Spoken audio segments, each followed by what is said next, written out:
James, tell us what Andy Ngo has been up to, our outsider from the States. Well, really disturbing news, Rowan and Rita, about Andy Ngo, who is, just to remind everybody, an editor at Quillette.com, that fantastic journal, a contributor to the Wall Street Journal, and he has been documenting in Portland, Oregon, the antics of these violent Antifa thugs, these left-wing progressive thugs who go around with black masks and threaten people and beat people up.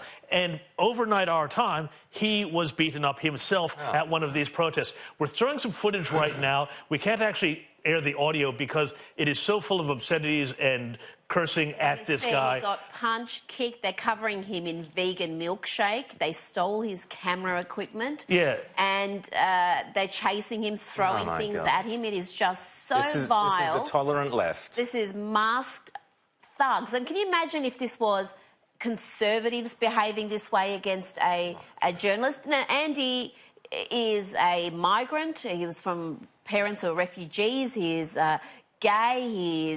He ticks all the intersection identity boxes yeah. They should actually value. But because he dares actually do real journalism and expose the antics of these violent thugs, this is how they treat him. This is what they do. This is an absolute disgrace because the mayor of Portland has been letting the Antifa thugs take over their downtown for months and months and months now. The police do not do anything. Businesses are having to shut their gates whenever these guys come through for fear of what's going to happen to them.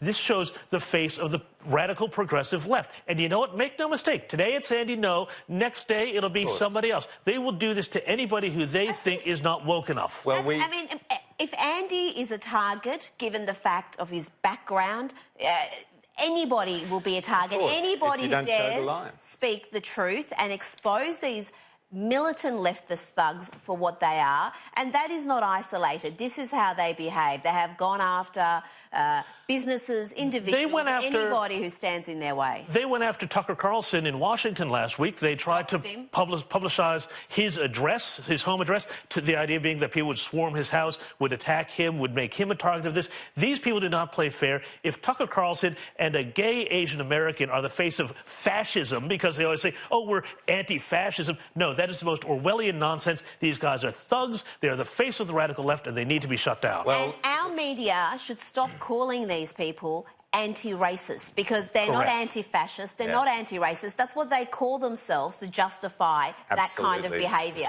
In fact, they are totalitarian thugs, and they are the most bigoted people you would come across. So for them to label themselves anti-racist and for the media to regurgitate that has to stop. Yeah, correctly.